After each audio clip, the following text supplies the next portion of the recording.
बिस्मिल्लाहिर्रहमानिर्रहीम। Pakistan takes channel के आज के प्रोग्राम में तमाम सामीन को खुश आमदीद। सेशन का बाकायदा आगाज़ हम तलावत कुरान पाक से करते हैं। मोहतरम हामिद डियाल एडवोकेट से गुजारिश करूँगा कि तलावत कुरान पाक से सेशन का आगाज़ करें।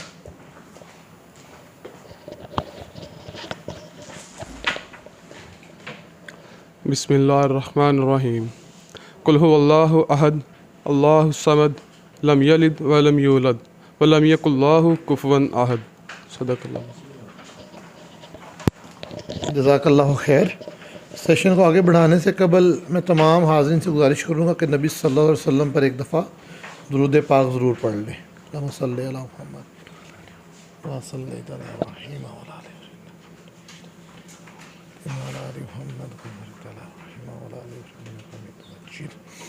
जैसा कि आपके इल्म है कि हमारे पिछले 3 जो मुसलसल लेक्चर हैं वो इनकम टैक्स रिटर्न के ऊपर हो रहे हैं। इसको आप इनकम टैक्स रिटर्न 2023 भी कह सकते हैं। अदरवाइज जर्नल जो इनकम टैक्स से मुतल्लिक कंसेप्ट्स हैं उसके ऊपर डिस्कशंस हैं, सवालात हैं, वो सारे इसमें हम बड़ी डिटेल से कवर कर रहे हैं। रिटर्न फाइलिंग के हवाले से पहला सेशन हो चुका है, वेल्थ स्टेटमेंट के हवाले से दूसरा सेशन हो चुका है, और रेंट और सैलरी के हवाले से हमारा तीसरा सेशन हो चुका है। आज हमारा चौथा सेशन है इनकम टैक्स रिटर्न के हवाले से, जिसमें हम जो बिज़नेस के हेड में एंट्रीज़ हैं उनको देखेंगे, इनकम फ्रॉम अदर सोर्स को देखेंगे, कैपिटल गेंस को देखेंगे। अगर आज सारा मुकम्मल हो गया तो इंशाल्लाह आज इसको कंक्लूड करेंगे, वगरना मुमकिन है कि एक लेक्चर इस पर हम मज़ीद भी करें, लेकिन इसका डिसीजन आज के लेक्चर के इख्तिताम पे करते हैं। तो बिला ताख़ीर में गुजारिश करूँगा सर मंशा सुखैरा साहब से तशरीफ़ लाएँ और हमें इनकम टैक्स रिटर्न के मुतल्लिक आगाही दें।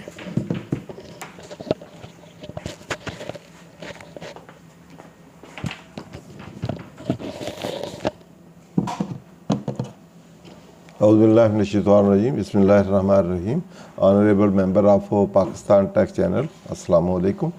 तो आज का जो नेक्स्ट हेड है हमारा हेड ऑफ इनकम, वो है इनकम फ्राम बिजनेस। इसके बाद फिर इनकम फ्राम कैपिटल गेन, और उसके बाद फिर हम इनकम फ्राम अदर सोर्सेज। तो कैपिटल इनकम फ्राम बिजनेस में हम देखेंगे कि बेसिकली तो सेक्शन जो 18 है वो डील करता है कि कौन सी इनकम इसमें चार्जेबल टू टैक्स है। उसमें प्रॉफिट गेन्स हैं, अदर इनकम्स हैं और हेड्स हैं। इस तरह अगर स्पेकुलेशन है तो उसके लिए सेक्शन 19 है वो अलग है।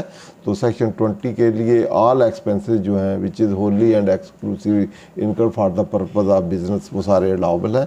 और सेक्शन 21 में कुछ कंस्ट्रेंट हैं, वो सब्जेक्ट टू कंडीशंस अलाउबल है, अदरवाइज वो डिसअलाउड है। इसी तरह जो सेक्शन 174 है उसमें भी कुछ कंस्ट्रेंट हैं कि आप ये एविडेंस नहीं देंगे तो फिर डिसअलाउ होंगे।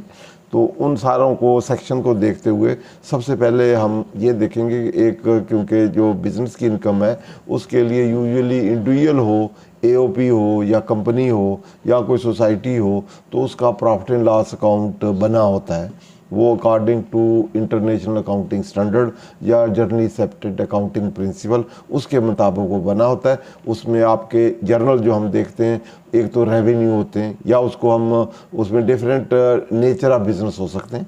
एक मैन्युफैक्चरिंग हो सकता है, ट्रेडिंग हो सकती है, या सर्विस ओरिएंटेड हो सकता है।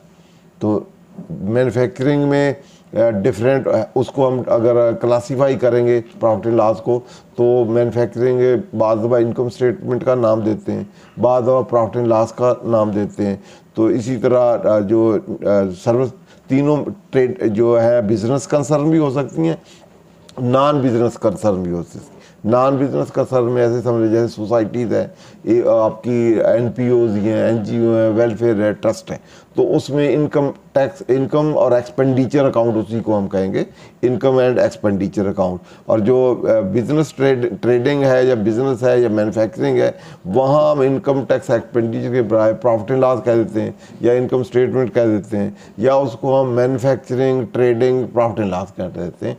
तो अब जो मैन्युफैक्चरिंग है उसमें एक कास्ट ऑफ सेल जो है, कास्ट ऑफ सेल में एक मैन्युफैक्चरिंग अकाउंट अलहदा बनता है। तो अब हम तीनों को डिस्कस करके तो फिर हम यहाँ देखेंगे। और इनकम टैक्स में और जो हमारा ये इनकम टैक्स और अकाउंटिंग में जो डिफरेंस है, अकाउंटिंग में रेवेन्यू जो है वो उसमें क्लासीफाई करते हैं हम इनटू 2 कैटेगरी। एक हमारा ऑर्डिनरी एक्टिविटी जिसको हम सेल कहते हैं या टर्नओवर कहते हैं, एक हम कहते हैं अदर रेवेन्यू। अदर रेवेन्यू में सारे ही उसमें आपकी प्रॉपर्टी इनकम भी अदर में आती है, गेन जो ऑन डिस्पोजल ऑफ प्रॉपर्टी या gain on disposal of investment या जितने भी गेन्स हैं वो सारे उधर आते हैं। इसी तरह वहाँ डिविडेंट है या अदर सोर्स वाले वो सारे वहाँ क्लब होते हैं, तो उसके रिलेटेड सारे एक्सपेंडिचर जो हैं वो प्रॉफिट एंड लॉस के जो एक्सपेंस होते हैं, एडमिन, सेलिंग, फाइनेंशियल, वहाँ क्लब होते हैं। तो एक तो हमने उन दो को, जो दो हेड हैं, दो को हमने 5 में सैलरी छोड़ दें तो 4 में हमने उसको डिस्ट्रीब्यूट करना है।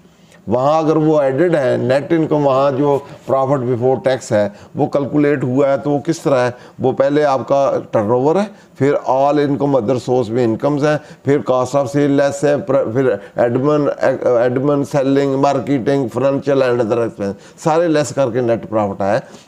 तो नेट प्रॉफिट में हम ये समझ लेते हैं कि जो अदर रेवेन्यू है वो भी उसमें वो एडेड है और जो उनके रिलेटेड एक्सपेंसेस हैं वो डिडक्टेड है। तो अब हम रिवर्स करना चाहते हैं, अगर हम इनकम फ्रॉम बिजनेस कैलकुलेट करना चाहते हैं तो जितने अदर रेवेन्यू हैं जो अदर देन बिजनेस हैं, जो डिविडेंट है, गेन शेन है, अकाउंटिंग के, वो सारे रिवर्स करेंगे।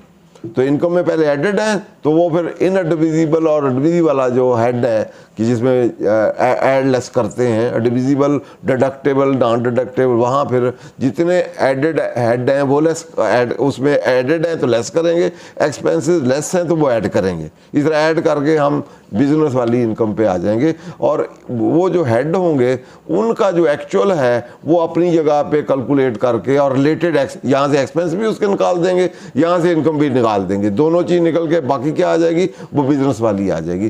तो अब फिर वहाँ उनकी जो टैक्सेशन पॉइंट ऑफ व्यू से प्रॉपर्टी गेन या इनकम फ्रॉम अदर सोर्स या गेन, वो जो उनका फाइनल है, नॉर्मल है, वो उसका अकॉर्डिंगली हम उसको रिपोर्टिंग देंगे। तो सबसे पहले जो ये है, इसमें अगर हम देखें तो profit gain business carried on by the person at any time do the year, income drive from professional similar service, explanation भी है। सोसाइटी शॉर्टी के जो है, जो यूजुअली ये था कि इनकम फ्रॉम प्रॉपर्टी, इमूव प्रॉपर्टी जो है वो टर्नओवर का पार्ट नहीं बनती, तो एक्सप्लेनेशन है 2022 में या 21 में उसको ऐड किया है, टर्नओवर की डेफिनेशन भी उन्होंने ऐड किया है। इस तरह बैंकिंग शैंकिंग है, यूजुअली आपके जो लीजिंग है या बैंकिंग है वहाँ यूजुअली ये है कि वहाँ डिविडेंट जो है उनकी ऑर्डनरी एक्टिविटी है, तो वहाँ फिर वो उनका इनकम फ्रॉम बिजनेस में होगा। आम इंडिविजुअल ट्रेडर मैन्युफैक्चरर है तो उसकी वो ऑर्डनरी एक्टिविटी नहीं है, बैंकिंग नहीं है, तो उसके लिए वो अदर या कैपिटल अदर सोर्स में होगा। तो इसमें ये हेड में डिफरेंट, इसको देख लें कि रहने दे आगे, डिटेल जो करना है। हाँ जी, बिजनेस का इसमें यूजुअली तो चार्जेबल टैक्स ये हेड है, लेकिन वहाँ कंप्यूटेशन के लिए पहले हम सेल लेते हैं, यहाँ सेल डायरेक्ट चार्जेबल टैक्स नहीं है। यहाँ अगर हम देखना चाहते हैं कि ये गेन और प्रॉफिट क्या चीज़ है तो हमें सेक्शन 32 में आना है। तो गेन और प्रॉफिट जो चार्जेबल टैक्स अंडर सेक्शन 18 है, तो उसमें जो हमारा अकाउंटिंग मेथड है वो अक्रूवल भी हो सकता है, वो रिसीट बेसिस भी, अक्रूवल या कैश सिस्टम दो होते हैं। तो कंपनी के लिए ज़रूरी है कि वो अक्रूवल सिस्टम होगा, और जो अदर देन कंपनी है वो उनकी ऑप्शन है, कैश बेसिस पे कर ले या जितने भी रेवेन्यू एक्सपेंस कैश बेसिस पे कर ले या वो अक्रूवल बेसिस पे कर ले, जो ऑप्शन होगी उसको वो रेगुलरली अडॉप्ट करेगा ऑनवर्ड। तो अगर उसने चेंज मेथड करना है तो वो कमिश्नर की अप्रूवल से होगा। पुराने दौर में भी सेक्शन 32 था 79 वाले रिपील ऑर्डिनेंस में, वहाँ अगर आप कोई अकाउंटिंग मेथड अडॉप्ट करते थे, अगर उसमें मेजर कोई डिफेक्ट होते थे तो डिप्टी कमिश्नर उसको रिजेक्ट कर सकता था। दो सिचुएशन में रिजेक्शन होती थी, एक ये थी कि वो सिस्टम जो आपने अडॉप्ट किया है वो सेम नहीं है जो पिछले सालों में आपने अडॉप्ट किया था। अगर वही आप रेगुलरली अडॉप्ट करते थे फिर वो नहीं उसको कर सकता था। अगर आपने वो रेगुलरली वो अडॉप्ट नहीं किया और चेंज कर दिया, पहले अक्रूवल आप कैश कर दिया या कैश अक्रूवल कर दिया, तो change of method of accounting जो है अडॉप्ट किया है अगर, तो उस सिचुएशन में वो रिजेक्ट करके डीसी के पास पावर 62 में होती थी कि वो फिर अपनी मर्जी से आपकी income expense sale etcetera estimate कर ले और लगा दे on the certain basis, bring a certain material evidence on record, उस बेस पे वो कर सकता था। लेकिन इस ऑर्डिनेंस बेस 32 में उसके पास ये ऑप्शन नहीं है। जो भी आपने अकाउंटिंग मेथड अडॉप्ट किया है वो अकॉर्डिंग टू सेक्शन 32 वो अक्रूवल कंपनी के लिए मैंडेटरी है, other than company cash accrual option है। तो जो भी आपने अडॉप्ट किया है तो वो अडॉप्ट हो, और उस अडॉप्शन से जो आपका गेन या प्रॉफिट है तो वो अकाउंटिंग से मुराद आपने सेल या एक्सपेंसेस जो ये जो गेन हम या गेन की बात करते हैं या प्रॉफिट की बात करते हैं, जो ये it is reference to gross profit. जो ऑर्डनरी एक्टिविटी से आपका, तो ग्रॉस प्रॉफिट कैसे कैलकुलेट होगा, आपकी sale minus cost of sales, तो इससे आपका प्रॉफिट ऑर्डनरी एक्टिविटी से जो आएगा उसको हम कहेंगे ग्रॉस प्रॉफिट या प्रॉफिट। जो एक्स्ट्रा ऑर्डनरी होंगी, जैसे ऐसे फिक्स एसेट आपने बेचा है, तो जो आपकी यूज़ हुआ है for the purpose of sale नहीं है, for the purpose of trading नहीं है, ऐसे एसेट्स जो हैं, जो आपके लैंड है, बिल्डिंग है, प्लांट मशीन, जो बिजनेस में यूज है, नॉन बिजनेस वाले इधर नहीं है, वो उनका गेन प्रॉफिट वो आपका उधर ही आएगा।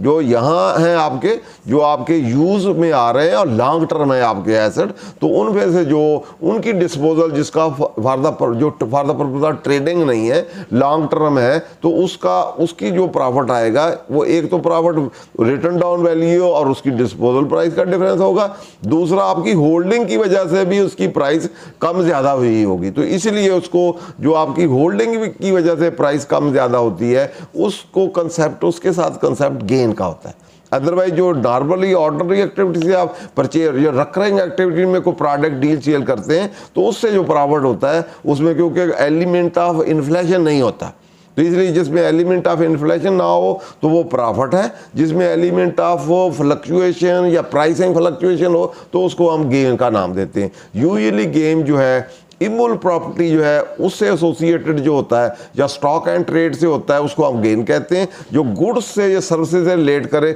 उसको हम प्रॉफिट कहते हैं। गुड्स सर्विसेज यूजुअली हमारा रेगुलर ट्रेड भी किस चीज़ की करते हैं, हम नॉर्मली गुड्स या सर्विसेज की करते हैं, तो उससे जो आपको डिफरेंशियल आता है, जो रेगुलरली रकरिंग एक्टिविटी है, आप पर्पज आपका ट्रेडिंग है, बाइंग सेलिंग है, तो उससे जो ऑर्डनरी एक्टिविटी या आपकी रकरिंग रूटीन एक्टिविटी से जो डिफरेंशियल आता है, सेल और परचेज का या सेल और कास्ट ऑफ सेल का, तो उसको हम प्रॉफिट कहते हैं। जो एक्स्ट्रा ऑर्डिनरी एक्टिविटी हो या कभी कभार हो, ना रकरिंग हो, एक्स्ट्रा हो, तो या रूटीन की ना हो, तो उससे जो आएगा जिसका पर्पस बाइंग सेलिंग ना हो, होल्डिंग हो, यूज हो, लॉन्ग टर्म एसेट हो, तो उसमें क्योंकि जो पोर्शन है वो ड्यू टू इन्फ्लेशन या फ्लक्चुएशन इन प्राइसेस, वो भी एलिमेंट शामिल होता है। जिसमें वो एलिमेंट शामिल हो तो उसको हम गेन कहेंगे, वो फिर प्रॉफिट की डेफिनेशन में आएगा। तो इसलिए वर्ड प्रॉफिट और gain by any business carried on by the person at any time in the year.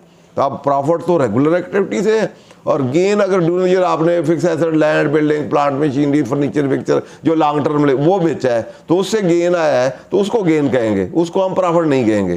तो उसका फिर कंप्यूटेशन जो है, मेथडोलॉजी भी डिफरेंट है। ये तो सेल परचेज या कास्ट ऑफ सेल से डिफरेंस आएगा प्रॉफिट, तो वो कैसे आएगा, उसकी रिटर्न डाउन वैल्यू, उसकी डिस्पोजल प्रोसीड, उसको हम देंगे। अकाउंटिंग वाला डिफरेंट होगा, और टैक्सेशन में टैक्सेशन की डेप्रिसिएशन जो आपने क्लेम की वो लेस करेंगे, डिस्पोजल प्राइस भी टैक्सेशन के मुताबिक डिटरमिन कर देंगे। अकाउंटिंग वाला ऐड बैक करेंगे, तो उसके बाद टैक्सेशन गेन जो आएगा या लॉस आएगा वो हम लेस या ऐड वो अकॉर्डिंगली देखेंगे। तो अकाउंटिंग मेथड के लिए 32 आप देख लेते हैं हम पहले।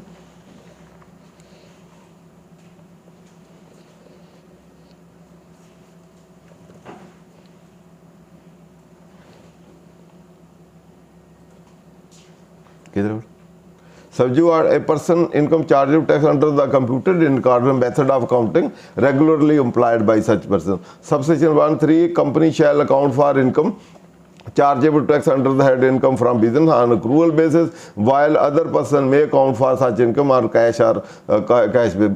बोर्ड जो डिफरेंट क्लास के लिए डिफरेंट प्रेस्क्राइब कर सकता है कि ये लोग ये फॉलो करें।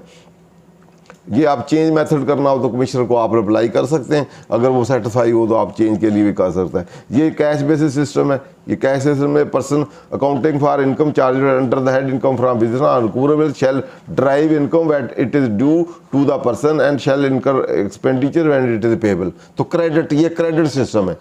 तो कैश वाला कैश बेसिस पे और क्रेडिट वाला कैश क्रेडिट ट्रांजैक्शन, जो क्रेडिट इनकर होगा लेकिन लायबिलिटी टू पे राइज होगी। तो आप ये जो सिस्टम है, सिस्टम प्रॉफिट एंड लॉस तो अल्टीमेट रिजल्ट है, और ये इंडिविजुअल ट्रांजैक्शन को डील करते हैं कि आपने सेल या कास्ट ऑफ सेल के एलिमेंट्स जो हैं उसके ट्रांजैक्शन को किस तरह रिकॉर्ड करना है और कब रिकॉर्ड करना है। तो कैश सिस्टम में जब आप जो रेवेन्यू है उस वक्त रिकॉर्ड करेंगे जब आपको आपको कैश रिसीव होगा। इस तरह एक्सपेंस रिकॉर्ड करेंगे जब आप पेमेंट देंगे। तो लेकिन अक्रूवल सिस्टम में इर्रिस्पेक्टिव आप कैश रिसीव कर रहे हैं या पेमेंट कर रहे हैं उस वक्त नहीं, जिस वक्त आपका ट्रांजैक्शन अक्कर हो जाएगा और राइट टू रिसीव एस्टेब्लिश हो जाएगा तो आप रिकॉर्ड कर लेंगे। Even though cash has not yet been received, cash accordingly subsequent receive होगा, जिसको हम अक्रूवल सिस्टम उधर हम कहेंगे रिसीवेबल या ट्रेड डेटर टू सेल डाल लेंगे। इस तरह बाकी रेवेन्यू भी इसी तरह। एक्सपेंडिचर में हम एक्सपेंडिचर बिल है जैसे इलेक्ट्रिसिटी डेबिट और पेएबल क्रेडिट, पेमेंट बाद में होती रहेगी। तो अक्रूवल सिस्टम में जब वो ये अक्रूवल सिस्टम में account for income under the head income from when it is due, इसमें ड्यू का अगर ड्यू है उस वक्त आपने इनकम भी रिसीवेबल ड्यू है रिकॉर्ड कर लेनी है, एक्सपेंडिचर ड्यू है तो वो भी आपने according and income expenditure when it is payable by this ना an amount shall be due कब होगी, ये भी इसमें ड्यू कब भी when a person become entitled to receive, जब आप इंटाइटल्ड टू रिसीव हैं even though that has not yet been received, entitled to receive हैं तो आप रेवेन्यू रिकॉर्ड कर लेंगे, शेयर रिकॉर्ड कर लेंगे। तो इसी तरह पेमेंट जो है at the time discharge interval post, बेशक आपकी पेमेंट जो है आपने ड्यू आपको रिसीवेबल हो गया है, लेकिन पेमेंट आप इंस्टॉलमेंट भी कर सकते हैं, फ्यूचर में भी कर सकते हैं और क्रेडिट पीरियड के बाद भी क्रेडिट पीरियड दे सकते हैं कि 1 माह बाद आप पेमेंट करते हैं, 2 माह 3 माह, जैसे इंस्टॉलमेंट सेल है, हायर परचेज सेल है या अप्रूवल बेसिस सेल है, डिफरेंट किस्म की सेल आपकी क्रेडिट हो सकती है। इस तरह एक्सपेंस जो है वो क्रेडिट बेस होते हैं।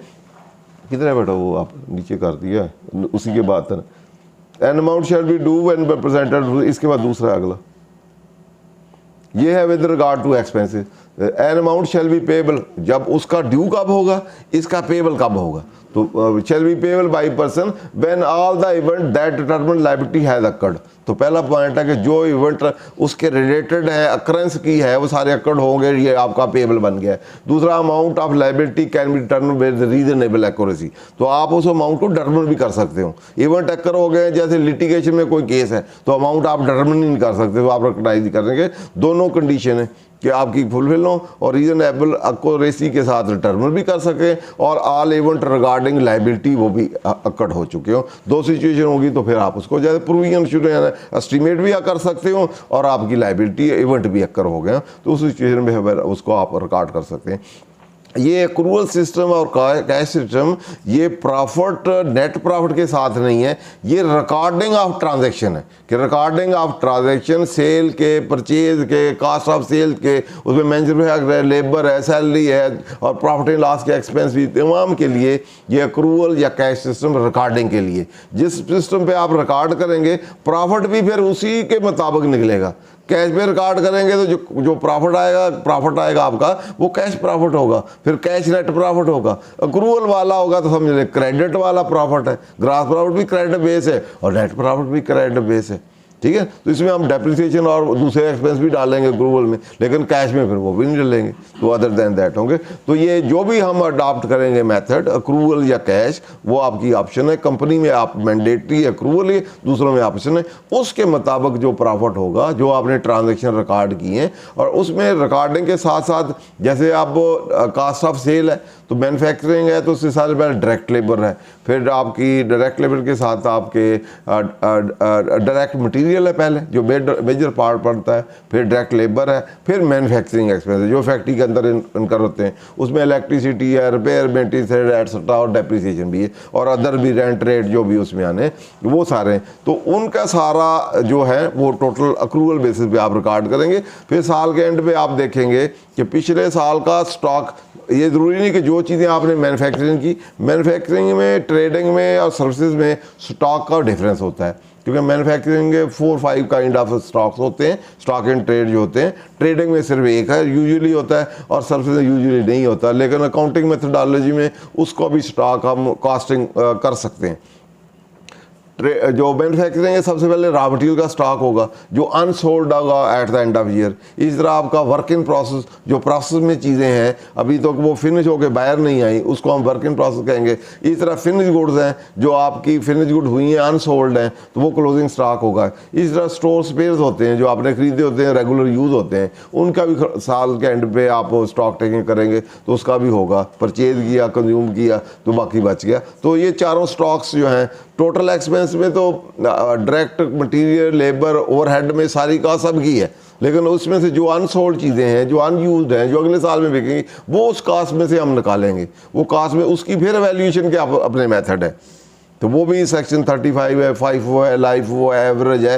तो जो भी मेथड हमने अडॉप्ट करने हैं, क्योंकि एक मेथड, दूसरा मेथड, तीसरे मेथड डिफरेंट प्रॉफिट हो सकते हैं, तो इसलिए प्रॉफिट आपका जो कैलकुलेट होना है उधर, इसीलिए उसी में, क्योंकि ये डिटर्मिनेशन हो नहीं सकती, तो इसलिए लेजिस्लेटर ने प्रॉफिट एंड गेन का वर्ड यूज़ किया उधर। अदरवाइज वो कह सकता था sale is charge to tax, और उसमें से आपने एक्सपेंस लेस करने, तो इसे सेल में से एक्सपेंस करते तो हर एक के डिफरेंट होने थे। किसी के एक्सपेंस उसने FIFO पे अडॉप्ट करना था स्टॉक, किसी ने LIFO पे, किसी ने एवरेज पे, उसका और होना था। इस तरह किसी ने अक्रूवल पे, कोई हेड अक्रूवल पे, कोई कैश पे, तो डिफरेंट होने थे उनके। जो भी मेथड आप अडॉप्ट करेंगे वो हर हेड जो है, सेल के लिए भी अक्रूवल, डायरेक्टर रॉ मटीरियल के लिए, लेबर के लिए भी, ओवरहेड के लिए, और स्टॉकिंग के मेथड भी FIFO, LIFO या एवरेज या नेटरलाइजेबल वैल्यू जो भी आपके हैं, NRV या कास्ट या नेट, वो लेके जो भी मेथड आप अडॉप्ट किए वो मान लिए जाएंगे, और उसके मुताबिक आपका उसमें से फिर stock, closing stock balance sheet में आप देंगे, ओपन एडसेंट करेंगे, तो जो प्रॉफिट आएगा वो उसको उसी तरह मान लिया जाएगा, और मान के फिर उसके मुताबिक वो आपका प्रॉफिट। इसलिए वो सेल या वो जो हेड है वो चार्जेबल टू टैक्स नहीं है, बल्कि उस मेथडोलॉजी से जो प्रॉफिट आया है, it means gross profit, gross ordinary active से, नेट प्रॉफिट नहीं, तो वो दैट इज चार्जेबल टैक्स। इसी तरह जो गेन आया है, अब आपने कोई एसेट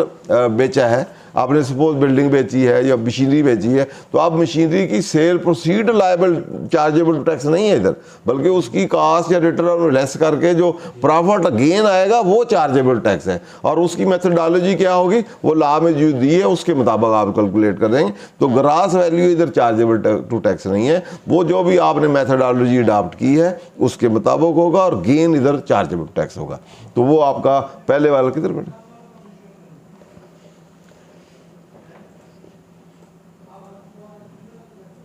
तो इसलिए यहाँ वर्ड प्रॉफिट्स कवर, एक प्रॉफिट का वर्ड नहीं है।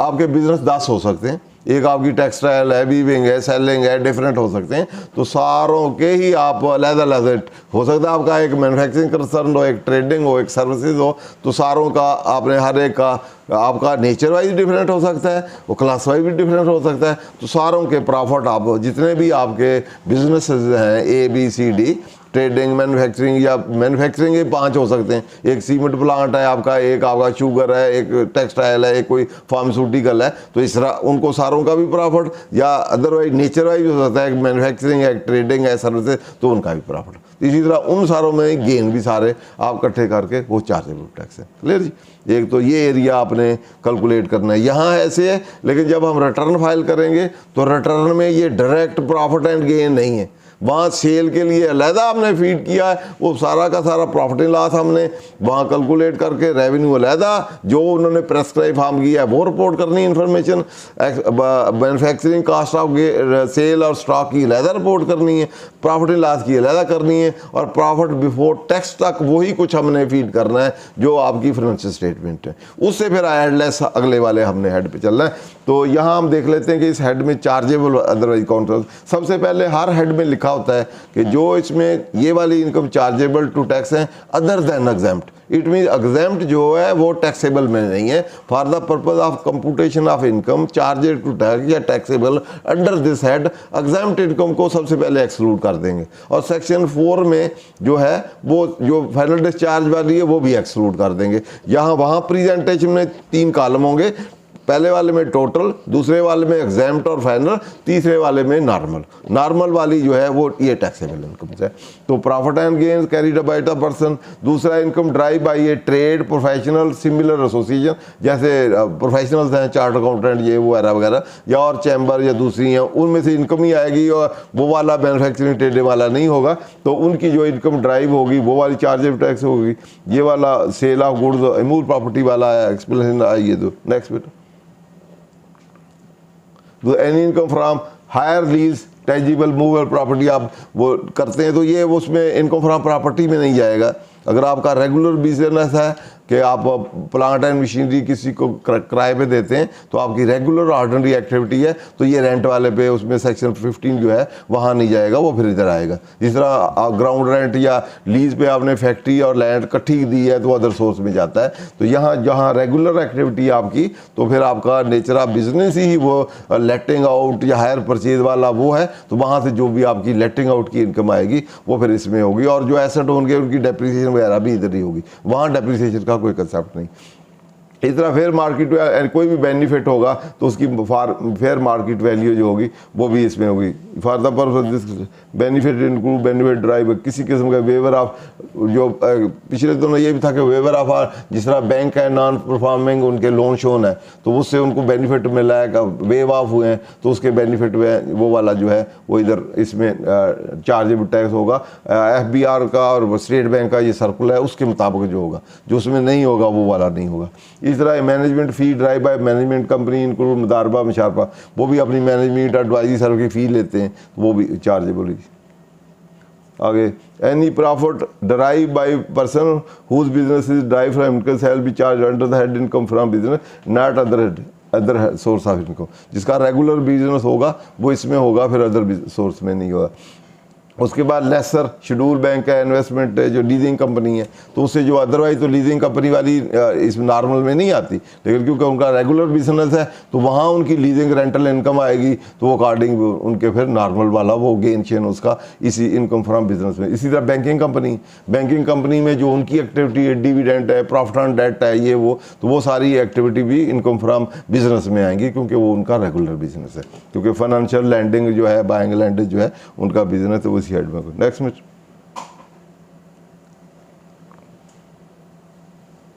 ये स्पेकुलेशन बिजनेस जो है, तो ये ड्यू टू फ्लक्चुएशन अगर आप करते हैं तो इसमें डिफाइन है, इसको सेपरेट करेंगे, सेपरेट करके मेथोडोलॉजी वही होगी। नेक्स्ट बेटा एक्सपेंस को हम देख लेते हैं फिर आगे चलते हैं। ये जर्नल हेड है और इसमें जर्नल हेड में तो ओवरऑल है कि हर एक्सपेंडिचर जो होगा जो for the purpose of Holi exclusive business में इनकर हुआ है, इनकम के रिलेटेड है, वो पर्सनल नहीं है, तो इसलिए वो फिर अलाउबल एक्सपेंडिचर है सब्जेक्ट टू सेक्शन 21 में कोई कंस्ट्रेंट है तो वो सब्जेक्ट टू कंडीशंस हैं। इसी तरह 174 है तो उसमें इसमें लिखा हुआ है subject and income computer charge the head income from business for the tax year deduction shall be allowed for any expenditure. Any का वर्ड ब्रॉडर एंड स्कोप है, इट मीन ऑल एक्सपेंडिचर जो है bye the person in the year Holi and exclude the for the purpose of business.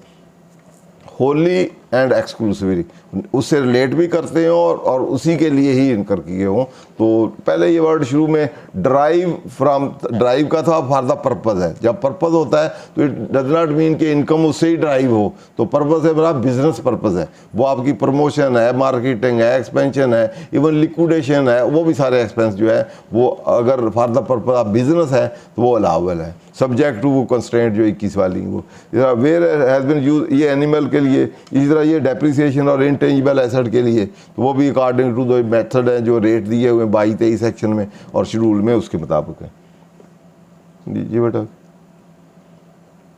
Where has been incurred by amalgamation company है, तो ये भी हमने पहले ऑलरेडी सारे डिस्कस किए हुए। तो अब हम मेन को देख लेते हैं, 21 सेक्शन को देखने की जरूरत नहीं है कि है जरूरत, पहले हमने सारा डिस्कस किए हुए।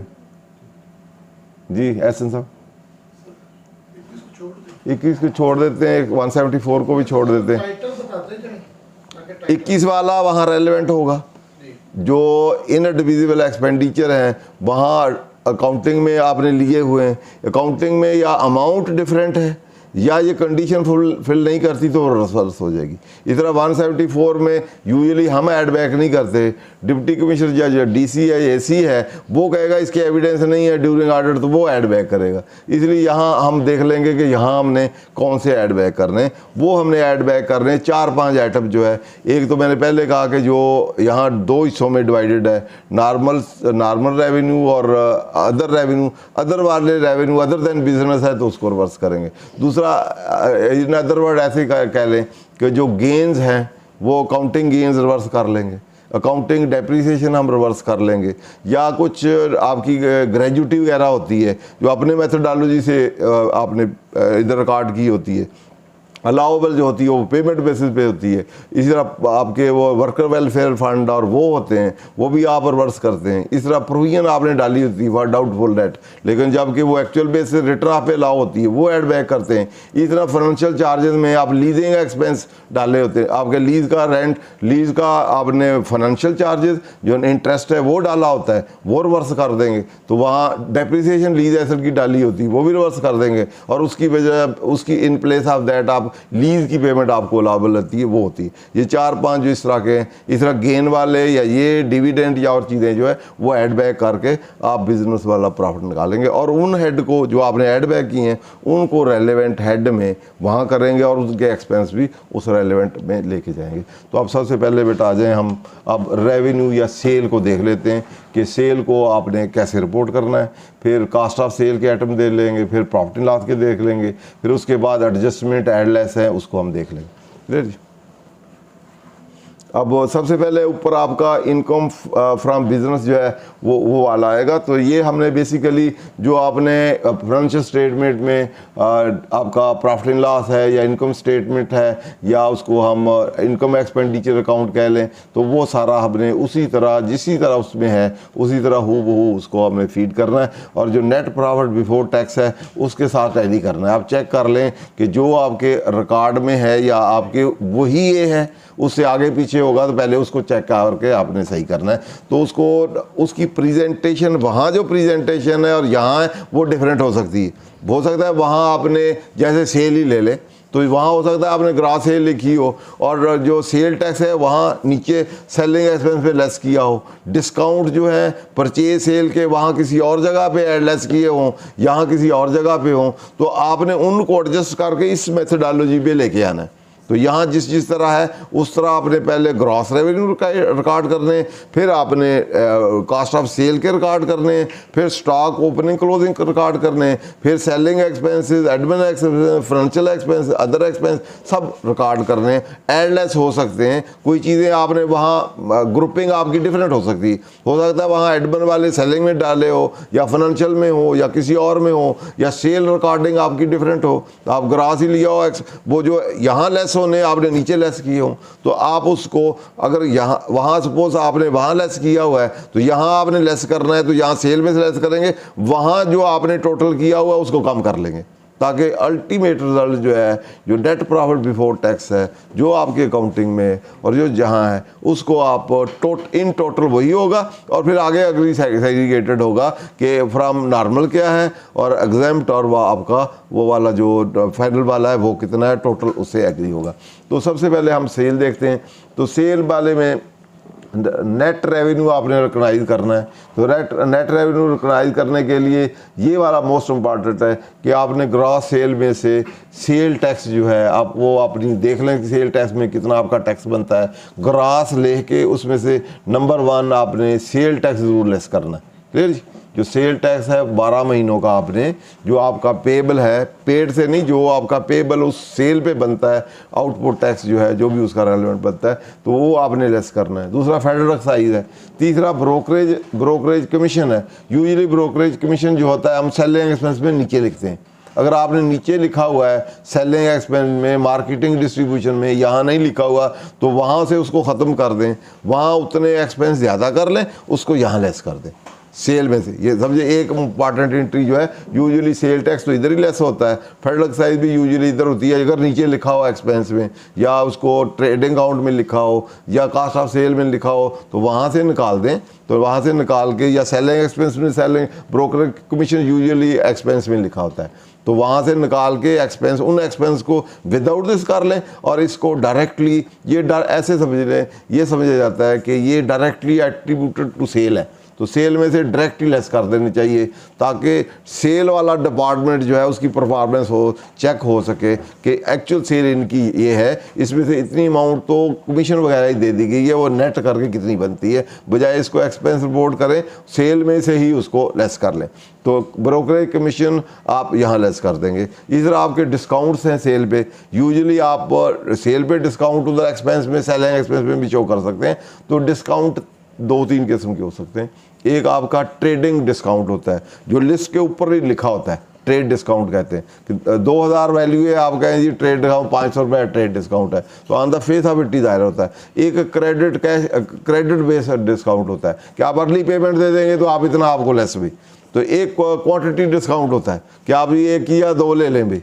तो ये आपका जो जितने भी डिस्काउंट है यहाँ, अगर आपके ऑलरेडी डिडक्टेड है, ट्रेडिंग अकाउंट यूजुअली ऑलरेडी उसमें से डिडक्टेड होता है, और क्रेडिट डिस्काउंट और क्वांटिटी डिस्काउंट यूजुअली क्वांटिफाई करके वहाँ लिखा होता है, तो उसको आप उसमें से लेस कर सकते हैं। आप वहाँ से एक्सपेंस में से आप ख़त्म कर देंगे, एक्सपेंस उतने आपके सेलिंग ज़्यादा हो जाएंगे और उसको आप इसमें से लेस कर देंगे। इसी तरह आपके फ्रेट आउटवर्ड है, जो भी आप सेल करेंगे, अगर आपने डिलीवरी बेसिस पे है कि आपने वहाँ पहुँचा के देना है, उसकी ट्रांसपोर्टेशन है, तो जितने आपने अदरवाइज एक्सपेंस सेलिंग एक्सपेंस में रिकॉर्ड किया हुआ है फ्रेट श्रेट आउटवर्ड जो सेल रिलेटेड है, सेल से एट्रीब्यूटेड है, तो आपको उसको बजाय एक्सपेंस उसको करें, उस एक्सपेंस को डायरेक्टली आप इसी पे ही इसमें से ही लेस कर देंगे।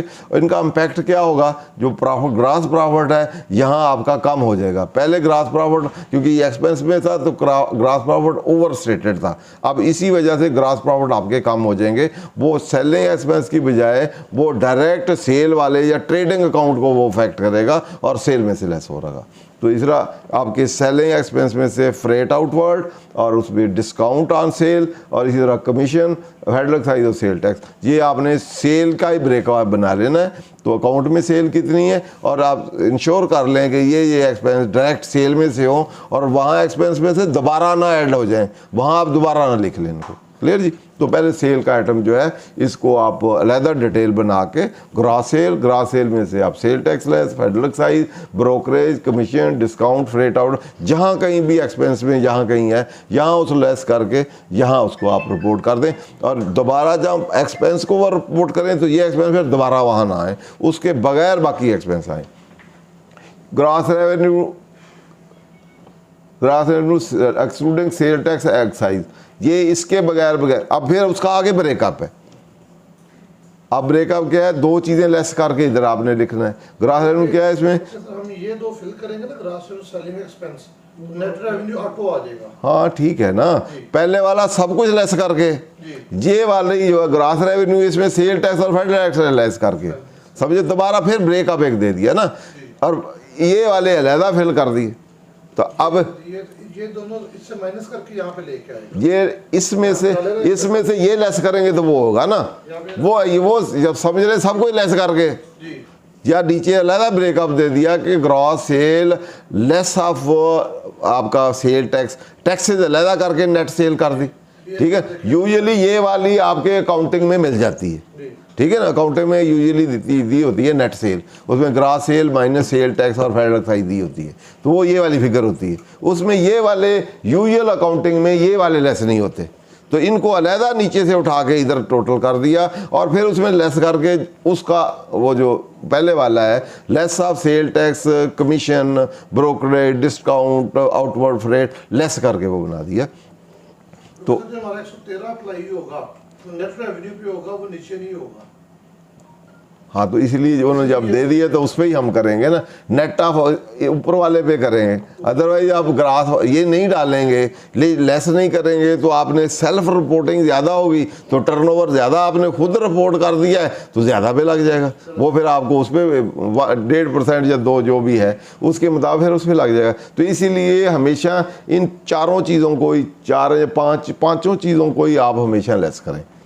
तो डिस्काउंट वाला बहुत बड़ा आइटम होता है, आप कितना भी डाल के उसको लेस कर सकते हैं। डिस्काउंट जो है सेल शेयर ज़्यादा है तो लोग फिर डिस्काउंट कर सेल रिटर्न में डिस्काउंट नहीं दिखाया हुआ हैं, अगर सेल रिटर्न पे रजिस्टर्ड हो वहाँ पे डिस्काउंट शो नहीं है। तो लेकिन वो तो आपने फिर पैसे ले भी लिए हैं ना, फिर आप डिस्काउंट तो नहीं डाल सकते ना। या तो आपने अकाउंट रिसीवेबल में कहा हुआ है कि मैंने इतना डिस्काउंट उधर नहीं भी किया, तो वो ट्रेड डिस्काउंट होता है। जो लेजर वेव ऑफ करते हैं वो आप कर सकते हैं, यहाँ पे आ सकता है। हाँ जा सकते, क्यों नहीं आ सकता। मैंने 3 किस्म के डिस्काउंट बनाए। एक तो मैंने कहा प्राइस आपने दी है trade discount wise, less of discount. एक क्रेडिट डिस्काउंट है, आप जल्दी पेमेंट करें 5% में देता हूँ, तो वो सब्सिक्वेंट है, सेल टैक्स में नहीं वो आएगा, वो तो 6 माह बाद पेमेंट आनी। 3 माह का मेरा पीरियड है, उसको 1 महीने बाद दे दे भी, तो वो फिर आप रिसीवेबल में से डिस्काउंट देते हैं, तो वो भी इधर आ जाएगा। तीसरा आपका क्वांटिटी डिस्काउंट है। और आज भाई यार तूने जल्दी पेमेंट देते 2 चीज़ें और ले ले, तो वो 2 चीज़ों की वैल्यू भी डिस्काउंट में आ गई। या आपकी वारंटी गारंटी होती है, वाह वारंटी गारंटी, आपने टीवी दिया हुआ है वो ख़राब हो गया तो उनका ये 4 पार्ट और ले जाओ, ठीक है ना, वो 4 पार्ट भी आपने फिर वो डिस्काउंट में ही आ जाते हैं, क्योंकि उनके या एक्सपेंस में रिपोर्ट करेंगे या इधर करेंगे, तो उनकी वैल्यू अदरवाइज तो सेल में तो नहीं आएगी ना वो, तो वो वारंटी गारंटी में फिर वो चीज़ें आ जाती हैं। तो वो आफ्टर सेल सर्विस जिसको कहते हैं वो एक्सपेंसेस में भी कर सकते हैं, लेकिन यहाँ डिस्काउंट वो वाला क्रेडिट डिस्काउंट या क्वांटिटी डिस्काउंट है वो वाला आपका आ सकता है। क्लियर, ये एरिया क्लियर, नीचे वाला भी क्लियर है। तो अब इसके सेलिंग एक्सपेंसेस है फ्रेट, अब इसमें सारे सेलिंग एक्सपेंस भी हम डाल सकते हैं, जो भी आपके डिस्ट्रीब्यूशन है, पब्लिसिटी, ये वो, इसमें क्योंकि एक्सेट्रा का वर्ड एक लिखा हुआ है। अगर हम देखेंगे सेलिंग एक्सपेंस सारे के सारे ही आगे एग्जाम्पल उसने इनकी दी है, ये नहीं कहा कि यही डालें आप, ठीक है। सेल को और रिड्यूस भी करना हो आपने तो आपका सेलिंग एक्सपेंस का, मार्केटिंग सेलिंग का हेड जो है उसमें से पब्लिसिटी, प्रमोशन एक्सपेंस, ये वो भी आप डाल सकते हैं, क्योंकि ये तो स्पेसिफाइड है, एक्सेट्रा जो है वो अनस्पेसिफाइड है। तो इसलिए सेलिंग के सारे ही सेलिंग एक्सपेंस आपके डायरेक्ट आप सेल में से लेस कर सकते हैं। तो जब हम 44 की बनाएंगे रिकॉन्सिलिएशन, तो जितने भी ये मेरे सेलिंग एक्सपेंसेस होंगे इनके भी हम सारे रिकॉन्सिलिएशन देंगे। क्यों भी नहीं देंगे भाई, ये विद होल्डिंग और बात है, ये प्रेजेंटेशन और बात है, ठीक है। पेमेंट जहाँ भी आपने की है सेलिंग एक्सपेंस है, सेलिंग एक्सपेंस क्या होता है, गुड्स होती है, सर्विसेज होती है, क्या होता है? नहीं, चीज़ों को सेल करते हुए जो मेरे एक्सपेंस हुए। ओ भाई एक्सपेंस तो क्या चीज़ है, क्या लिया आपने, गुड्स ली या सर्विसेज? विद होल्डिंग तो गुड्स सर्विसेज पे लगता है ना, तो ये गुड्स हैं सर्विसेज हैं, सर्विसेज होती हैं, तो सर्विसेज पे टैक्स लगेगा। वो आप कहाँ मर्जी रिपोर्ट कर लें, वहाँ तो क्लासिफिकेशन है गुड सर्विस और एग्जीक्यूशन ऑफ कॉन्ट्रैक्ट या रेंट की, या वहाँ हेड और है, आप वहाँ उसकी नेचर से देखा जाएगा।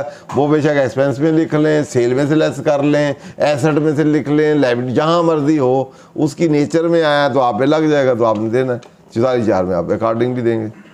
44 इन एक्सपेंस से रिलेशन नहीं है, वहाँ इन एक्सपेंस की क्लासिफिकेशन गुड्स और सर्विसेज और एग्जीक्यूशन ऑफ कॉन्ट्रैक्ट और रेंट और उनमें, ठीक है। आप गुड्स आपकी कैपिटल गुड्स भी हो सकती हैं, एसेट भी खरीदा हो सकता है, वो आपकी कास्ट ऑफ सेल वाली चीज़ें भी हो सकती हैं, वो आप प्रिंटिंग स्टेशनरी भी हो सकती है, वो तो कहीं भी ग्रुप हो सकती है ना। तो वहाँ आपने ग्रुपिंग जो है, ग्रुपिंग उस ग्रुपिंग से आपने विद होल्डिंग देनी है। इधर रिकॉन्सिलेशन के लिए वो कह देते हैं कि प्रॉफिट एंड लॉस रिकनसाइल करें, एसेट करें, एडवांसेज करें, फलां करें, ठीक है।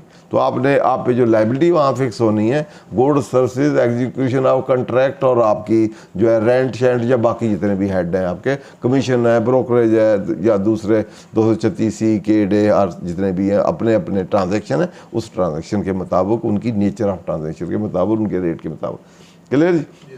उसके बाद आपका कास्ट ऑफ सेल या सर्विसेज, तो अब इसमें ट्रेडिंग भी कंसर्न इसी में है, मैन्युफैक्चरिंग भी है और सर्विस भी इसी के अंदर आपने रिपोर्ट करनी। तो सबसे पहले है कास्ट इसकी, तो इसकी वर्किंग का तरीक़ाकार, ओपनिंग स्टॉक के लिए आप ज़रूरी है सबसे पहले पिछले साल की देखें, जो वहाँ ओपनिंग स्टॉक है वही इधर लेके आए। अनलेस सेक्टर को ड्यूरिंग देयर एडजस्ट किया हुआ है हो तो फिर उसकी रीज़न दे, अदरवाइज वही आपका इधर हो, नहीं तो अदरवाइज वो फिर नोट दे देंगे कि दोनों डिफरेंट है, ये रीज़न क्या है, क्यों ना ऐड किया जाए। नेट परचेजेज, तो इसमें excluding sale tax and factor excise है, तो इसमें यूजुअली फ्रेट श्रेट जो होता है for bringing that pressure to the premises वो ऐड होता है। इसमें कोई डिस्काउंट वगैरह हो तो वो लेस होते हैं। ठीक है जी। अगर मैंने टैक्सेबल परचेज लेके एग्जम्प्ट आगे सेल की, मैंने आगे से सेल टैक्स चार्ज नहीं किया, हाँ? तो फिर क्या यहाँ पे मैं सेल नहीं भी माइनस कर सकता हूँ? यहाँ परचेजेज जो हैं, पहली बात तो ये इसका तल्लक आपका उससे नहीं है कि सेल टैक्स है कि नहीं, इसमें फाइनल डिस्चार्ज वाली भी परचेज है, इसमें इंपोर्ट वाली भी हैं, लोकल वाली भी हैं, एग्जाम्प्ट ही हैं। यहाँ टोटल आपकी परचेजेज हैं, टोटल परचेजेज में से जिन परचेजेज पे टैक्स है वो लेस करना है। सेल टैक्स वो जो एडजस्टेबल है, अगर आपकी आगे सप्लाई एग्जाम्प्ट है तो यहाँ सेल टैक्स लेस नहीं होना, ठीक है। ऐसे समझ लें कि जो चीज़ें आपकी एडजस्टेबल होंगी, ऐसे इनकम टैक्स भी होता है इसमें परचेजेज पे, तो परचेज जो आपको आगे एडजस्टेबल होना है, जो चीज़ें पहले मैंने काफ़ी बड़ा लेंथी लेक्चर इस पे दिया हुआ है कि इम्पोर्ट पे ऑल एक्सपेंसेस जो नेसेसरली हैं, असेंशियल्स हैं for bringing that to the premises, वो सारे फ्रेट चरेट क्लियरिंग ये वो, तो और इसी तरह वो सारे के सारे कैपिटलाइज होते हैं, उसका पार्ट बनते हैं। जो अननेसेसरी होते हैं, नेग्लिजेंस की वजह से इनकर होते हैं, या टैक्स ड्यूटी अनएडजस्टेबल होते हैं, वो उसका पार्ट नहीं बनते। जो अनएडजस्टेबल होते हैं पार्ट बनते हैं, जो एडजस्टेबल होते हैं उसमें से निकल जाते हैं। तो ये बेसिक फंडामेंटल मैंने रूल बनाया हुआ है। कोई जो असेंशियल है, मैंडेटरी हैं, जहाँ से भी आपने ख़रीदा है, आपकी फैक्ट्री तक लाने के लिए जितने भी उसके लिए असेंशियल और नेसेसरी एक्सपेंडिचर है, that become part of that purchases. और जो उसके टैक्सेस ड्यूटी और एक्सपेंडिचर, टैक्सेस ड्यूटी एडजस्टेबल हैं वो लेस होंगे, जो एडजस्टेबल नहीं है उसका पार्ट रहेंगे। ठीक है, इस तरह एक्सपेंस जो नेग्लिजेंस वाले हैं वो उसका पार्ट नहीं बनेंगे, वो लॉसेज है, प्रॉफिट एंड लॉस का पार्ट या एडमिन सेलिंग, वहाँ आप अदर एक्सपेंस में उसको रिपोर्ट करेंगे, वो उसका पार्ट नहीं, उसका बनाया नहीं जाएगा, क्योंकि वो ट्रेडिंग जो प्रॉफिट होगा उसको इम्पैक्ट करेगा कि नेग्लिजेंस की वजह से कंपेरिजन जो है प्रॉफिट, इस प्रॉफिट का दूसरे बिजनेस से या उसी तरह के दूसरे से नहीं हो सकता। तो इसलिए नेसेसरी और असेंशियल एक्सपेंडिचर जो है वो कैपिटलाइज होंगे। इसी तरह जो डिस्काउंट शटकाउंट है वो सारे उसमें से लेस होंगे। इधर फ्रेट जितने भी है बाहर से लेके यहाँ तक के सारे ऐड होंगे, ड्यूटी शोटी सबको, इंश्योरेंस एटसेट्रा सब ऐड होंगे। क्लियर? ये फंडामेंटल रूल जो है वो आप ले लें कि जो असेंशियल और नेसेसरी हैं उसके लिए होंगे, जो असेंशियल नेसेसरी नहीं है, नेग्लिजेंस वाले हैं, वो ऐड नहीं होंगे। टैक्सेस जो एडजस्टेबल हैं तो आपने एडजस्ट होने, वो उसका पार्ट नहीं बनेंगे, जो अनएडजस्टेबल हैं उसका पार्ट बनेंगे। इसमें सारी इम्पोर्ट वाली भी, लोकल भी और एग्जाम्प्ट भी, फाइनल भी सारी लेंगे और आगे उसको फिर डिस्ट्रीब्यूट कर देंगे इनटू नॉर्मल और फाइनल और टोटल। क्लियर जी? तो यहाँ आपने नेट परचेज मीन इसमें फ्रेट श्रेट नेसेसरी एडेड, डिस्काउंट और जो कोई कंसेशन रिबेट शिबेट जो भी है उसमें वो लेस, और टैक्सेस एडजस्टेबल हैं तो लेस और नॉन एडजस्टेबल हैं तो उसमें एडेड।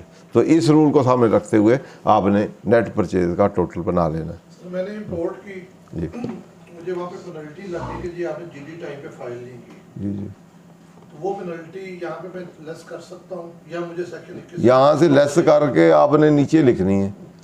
ये तो काउंटिंग है, एक दो चीज़ समझिए, एक है काउंटिंग, एक है टैक्सेशन। ठीक है, टैक्सेशन में पेनल्टी जितनी भी हैं वो आपकी वैसे अलाउबल नहीं है, इन्फ्रैक्शन ऑफ लॉ की, वो अलहदा बात है। यहाँ पेनल्टी परचेज का पार्ट बनाना है या अदर एक्सपेंस में लेके जाना है, ये एक अलहदा रूल है। ठीक है, यहाँ ट्रेडिंग का पार्ट या परचेज का पार्ट बनाना है कि नहीं बनाना, उसके लिए रूल मैंने बना दिए। जो आपकी नेग्लिजेंस है, वायलेशन ऑफ लॉ है, इन टाइम फाइल करते तो नहीं लगनी थी। सुन लेना, जो भी है नेग्लिजेंस है, कोरोना चरोना, वो नीचे आपके पास हेड है ना भाई, नीचे हेड है ना, एक अदर एक्सपेंस तो आपका है, लेकिन ग्रुपिंग कहाँ करनी?